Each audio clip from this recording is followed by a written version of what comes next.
নমস্কার বন্ধুরা, তোমরা সবাই কেমন আছো? আশা করি সবাই খুব খুব ভালো আছো আর আমিও ভালো আছি। আমি শিল্পা চলে আসলাম তোমাদের কাছে।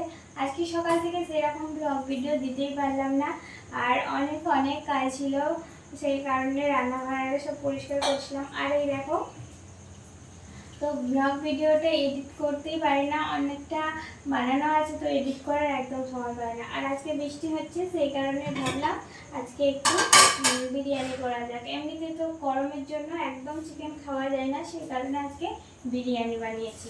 কালকে চিকেনটা এনেছিল, কিছুটা রেখে দিয়েছিলাম, আর সেই কারণে আজকে বানিয়ে নিচ্ছি। আর বেশি দিন ফ্রিজে রাখাও তো রাখা গেলেও খাওয়াটা উচিত না আর কি। আর এই যে আমি ভাতটা বানিয়ে নিয়েছি, বিরিয়ানির যে ভাতটা বানিয়ে নিয়েছি, আর এতে একটুখানি কেওড়ার জল আর গোলাপ জলটা দিয়ে দেবো। তো এখানে রেখেছি, ওইখানে সব জিনিসগুলো ছিল মশলা, তো চেঞ্জ করে দিয়েছি। হ্যাঁ, ওখানে নেই চাবির সাথে। সোনার বাবা এসে গেছে, আর চাবির জন্যই বলছে যে চাবিটা কোথায়, আর আমি বলছি যে এখানে আছে। তো যাই হোক, আমি এখানে চিকেনটা করে নিয়েছি, কষিয়ে নিয়েছি, চিকেনটা হয়ে গেছে, আলুটা ভেজে রেখেছি। আর এবারে বিরিয়ানিটা স্টেপ বাই স্টেপ দিয়ে দেব। তো বিরিয়ানির ভাতটাও করে নিয়েছি আগেই, বেশ ঝরঝরে করে নিয়েছি, হয়ে গেছে।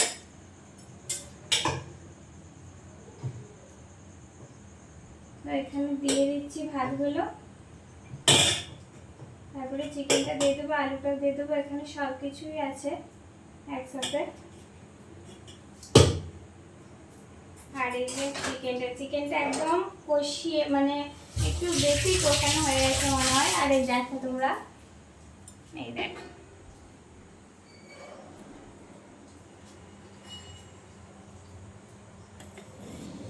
এই দেখো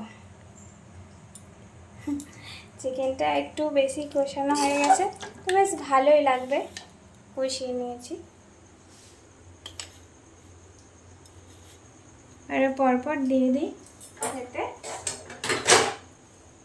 আবহাওয়াটা ভালো, তো খেতে ভালো লাগবে। গরমে না একদম ভালো না যে খাই,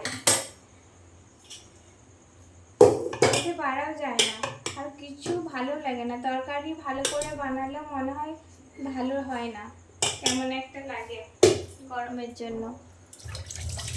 আর আজকের আবহাওয়াটা সত্যি অন্য দিনের থেকে অনেক অনেক ভালো।